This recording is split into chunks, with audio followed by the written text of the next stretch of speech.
Hello, everyone. Welcome back to another episode of Novelists Unwind. I'm here today with Linda Shenton Matchett, and we're going to be talking about her latest books in this, I'm going to make sure I have it right, Sisters in Service series. They take place during World War II, which is one of my favorite time periods. So we're going to have fun talking about World War II research and about Linda's writing journey. And first, I just want to say welcome. Thank you for being my guest today. Oh, goodness. Thank you for having me. I was very excited when you reached out. Oh, I was glad. Yeah, I think I got a newsletter from BookBub or something about the book and read the description and thought, oh my gosh, it's a World War II story. Of course I want to read that. I know, right? They have you at World War II. Yeah, I'm the same way. Yeah, I'm the same way. And so it was really cool. So, well, since we've talked a little bit about that already, show us your book. Okay. I'm really excited about it. The cover came out really, really fabulously. So I'm very excited about it. Yeah. And it never gets old. This is number 12 maybe, and it showed up in the box and it was like, oh, here it is. Oh, no, it does. And I know exactly what you mean. It's still a thrill to get those books and actually hold them in your hand. That's so cool. That's so cool. Well, this book is called Spies and Sweethearts. Again, it's the first book in the Sisters in Service series. Well, I hardly even know where to begin. Again, I mean, I'm a big World War II fan. I've done a lot of research into World War II and also with the spies and the radio operators working in France, and that kind of thing. Right. You, though, have gone beyond that because I've got a little whiteboard here, and that's why I look this way, because I got little notes on it. A volunteer docent and archivist for a World War II museum, which I just find absolutely fascinating and makes me turn just a tiny little bit green. Yeah, it is. Wow. It is such a fabulous opportunity. The museum is in our little town. Our village has maybe 4,000 people in it. And then during the summer, we're considered a resort town. We're near the lake in central New Hampshire. So it's a resort town, and we swell to like 10 times that. Oh my goodness. But we actually have 5 museums in town. Crazy. There's a boat museum, a natural history museum, one designated to a guy that lived here, and then this World War II museum. And I started docenting, is that a word? They're quite, that's why we always need editors. That's right. All writers need editors. So I became a docent there back in the early 2000s. When I was running a bed and breakfast, I had some that was very fun, off hours that allowed us to do some volunteer work. And then I went back to work full time, and that kind of went by the wayside. And then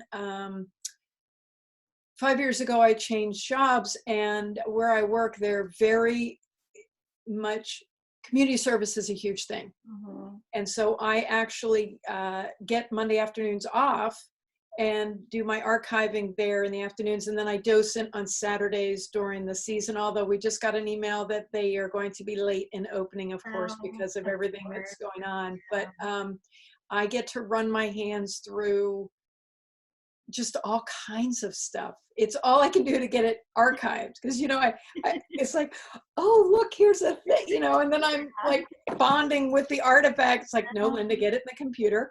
But just letters and personal things, which opens up areas and things that you may or may not even hear about. There's so much to World War II, so much. Yeah.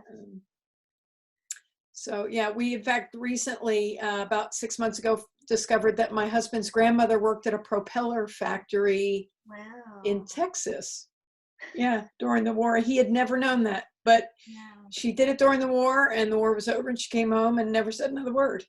That is an amazing thing about that generation, how often and of course, even in this story, you sort of allude to that, where the heroine at different times says, I'll never be able to tell my family about what I'm doing. Right. And they really did hold that really close, but even people that maybe weren't involved in like secretive stuff, they still just didn't seem to, they didn't want to talk about it that much. No, a lot of the folks that I meet at the museum while I'm on Saturdays while I'm being a docent, and I don't know which is my favorite, being the docent so I can talk to folks, many of whom were at the war, or running my hands through the artifacts. Many of them just say, well, we did what had to be done. And it's no big deal. You know, I just did what I had to do. And so, yeah, but yeah, because it is a big deal. And I think like for each individual, maybe it wasn't, and it was what they had to do. But when you consider all of that added together and the accumulation of all of that, it definitely was, it was a very big, it was a very, very absolutely deal. Every person was impacted at some level. Absolutely. Yeah, sure. Has there been anything that has actually sparked a story then for you that you've come across there, or has helped you with your research? Well, my background is primarily human resources. And so I really find the history of women in the workplace interesting, not in a rah rah, bang the drum, you know, how dare you not let us, you know, not aggressively, but just how it came about and how it's progressed and that sort of thing. And that part of it is a lot of what intrigues me about the war, that women took jobs that men honestly were surprised to discover women could do. They couldn't, you know, they'd been raised to protect and provide for women. It never occurred to them that the women could do it, not in a mean way, but just, well, we do that, you do this. And so that journey, and I love to watch YouTube videos of oral history interviews. And that's often where I get my story ideas.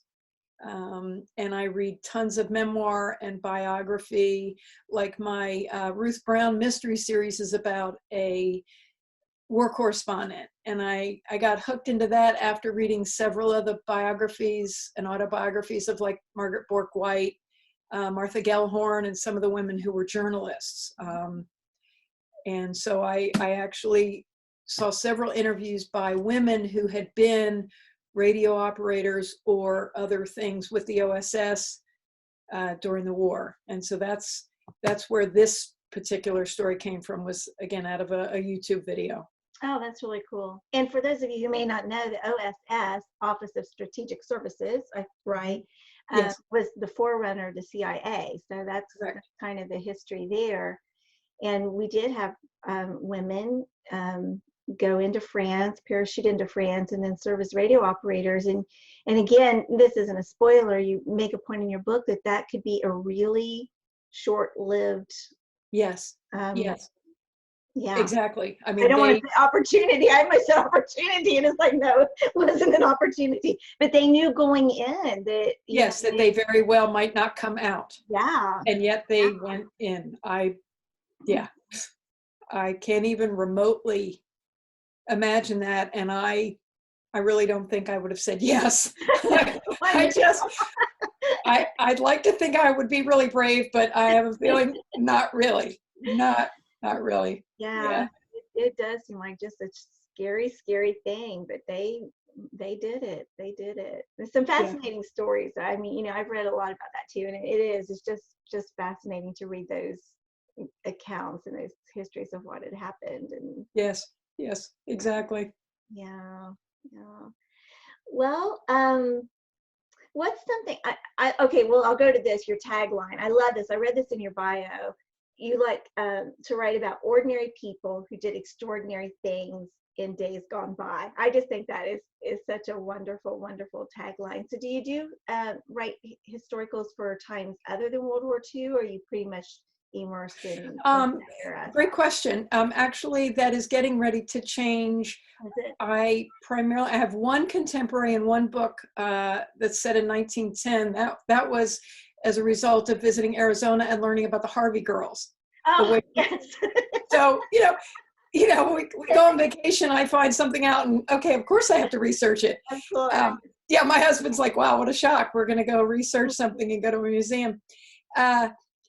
And so that was written for that. But I really got hooked on the World War II era for a long, long time. But back when we lived in the DC area, we were very much around Civil War Oh, sure. battlefields and that sort of thing. We were in the Northern Virginia area, and so we were near Manassas, and we were only an hour and a half from Gettysburg, that sort of thing. So I knew a lot about that era. And then about 4 months ago, I got asked to be part of a multi-author project that's written in the 1870s.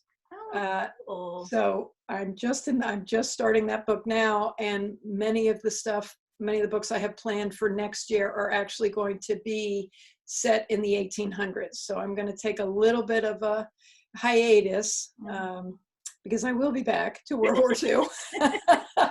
It's never far from my thoughts. I know.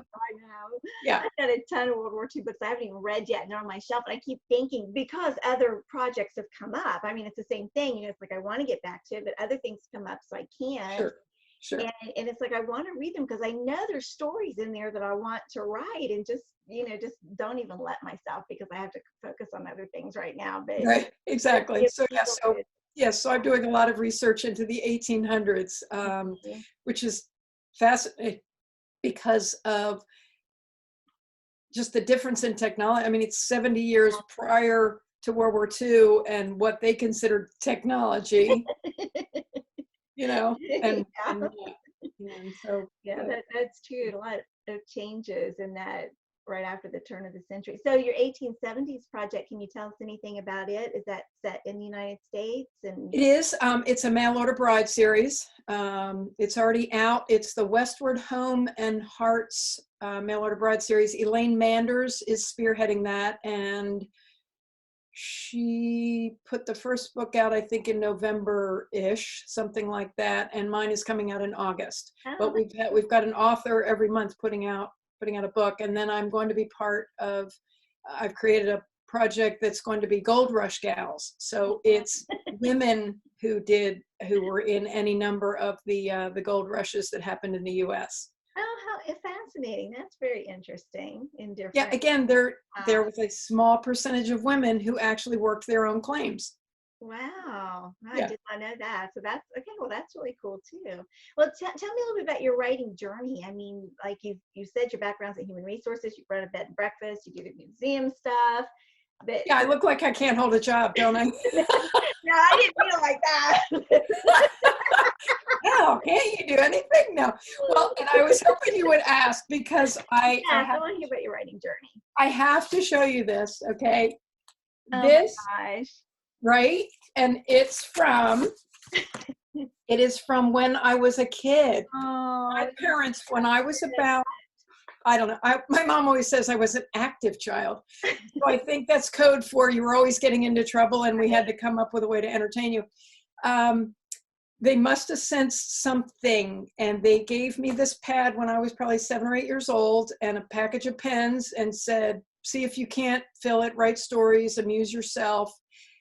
I never looked back. I truly have been scribbling since about the time I could hold a pen. That's great. It is. I read some of the stories and they're so hokey, but so sweet. And when I was about 12, I put out a family newspaper. Oh my. Yes. Wow. And then unfortunately, in high school, college, and early part of my corporate career, I didn't do a whole heck of a lot of writing. And then in 2001, we decided to leave the DC area. We had had enough of the rat race. And that's when we chose to come to New Hampshire to purchase and run a bed and breakfast. And I had started journaling when we left DC. And it kind of reignited the spark. And so I started kind of writing stories, knowing they weren't very good, but it was just such fun for me to do. Then I actually ended up with some freelance opportunities in some travel and lifestyle magazines. So I did a bunch of that. Yep. That's cool. And then I decided I really did want to get serious about publication. So I sent I wrote the great American novel and sent it in to a number of different publishers, all of whom, of course, rejected it. But I will tell you, Rebecca Germany, Oh, I don't remember, is she with Barber she's or? Barber. Uh-huh. Okay. She wrote the most gracious, uplifting, encouraging rejection letter I've ever. It was almost 2 pages, Johnnie. Oh I my mean, gosh. yes, Wow. who does that? Who does, right? I mean, that is so rare because I know, they're and it was, busy. yeah, Agents it and was, editors are so busy, they usually don't take the time, and they well, don't sure. want Now, people like this was arguing with probably them. in 2009. Oh my gosh, how nice. It was probably 2009, 2010, something like that. So, specifically told me what in the manuscript showed promise, and then encouraged me to learn craft, go to conferences, do all the things that you do to learn craft. I know, I wish I still had it. It must be here somewhere. I would love to frame it. Yes. And so I did. I went to conferences, and all of that. And my first book came out in 2016. So it took me a while to learn the craft. It takes a while. It does. I mean, I've interviewed a lot of authors over the last couple of years, and there are a few who just came right out of the gate swinging. But for most of us, it's like an 8 to 10 year journey. And I mean, it can be a long, long time. So, you didn't even reach, you did it faster than that. So. Yeah, no, I agree. And it's, as an HR professional, I ought to know that it takes a while to learn a skill. You have to. It does. And it's not only that, it's that the competition is pretty fierce. There are only so many, fiction slots and that kind of thing. So, you're competing against people who are already published and have that right have it already. So it really can be it can take some time to do that. Well, that's really cool. I'm excited to hear that Becky did that she wrote that letter, and it was encouragement. I mean, she is the reason that I pursued and didn't throw in the towel, truly. But it's a great community. The writing community is so warm and so welcoming, and I don't care what genre you're talking about. I don't care if it's secular or Christian market. We're just all excited that everybody, oh, you're a writer too, and it's an amazing community. Very, very encouraging, and I think that's especially true of the inspirational market. You go to writers' conferences, and most of the people there are just really pulling for you and are eager to help you make connections too. It's not like it's not a real cutthroat kind of thing, which is it doesn't seem to be. Yeah. Well, that's really great. Well, this has been a lot of fun. Show us your story again, Spies and Sweethearts. Really good story. I'll confess, I finished it just a few moments ago, but I was up at 5 o'clock reading it. You know what? My mom, who is actually a church librarian and has done like 4 or 5 church libraries, she's so funny. She's one of my biggest cheerleaders. But in the beginning, she would do again, I was a good writer, but I've definitely improved. Exactly. Yeah. So she said, your last book, I ended up staying late. And said, I've never done that with you, honey. You're really doing great. Oh, that's sweet. That's really sweet. Oh, we gotta love our mamas, right? Right. Well, my dog got up. I don't know why. He felt like he needed to go out during the wee hours of the morning, and it was around 5 or something like that. And I thought, oh my gosh, and he wouldn't settle down. So I finally got up and took him out, and then I was too wide awake to go back to sleep. So I thought, well, I'll just read. So I was reading your story, and it is a really good story and a lot going on, and and it's very historically accurate too. I believe, from what I know, and I'm sure you're very careful at that anyway. Oh yeah, that's I mean, it for me. Yeah, it was really good. So we want to encourage everyone to get a copy, and it is the first book in a series. The second book is already out though, correct? Yes. So this one came out in March 15th. The second one came, or excuse me. Where are we? We're in April, aren't we? Yes. I know, I'm making you proud. Okay, so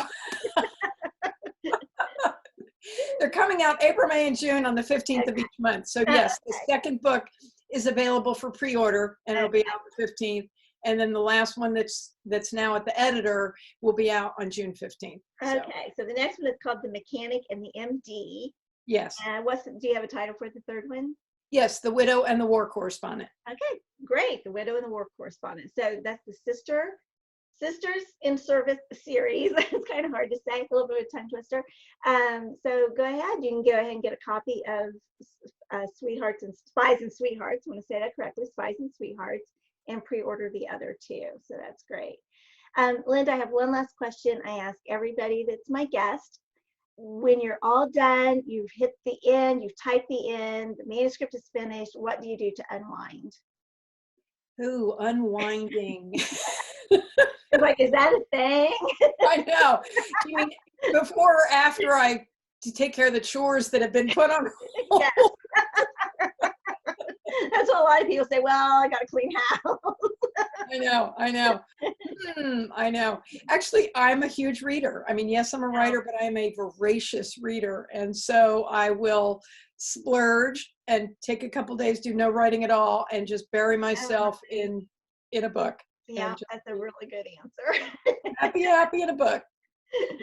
That's really great. Well, thank you again. And everybody, thank you for watching. We're just so glad to have you as part of our Novelists Unwind community. Bye-bye. Thank you so much. Thank you, Linda. Bye-bye.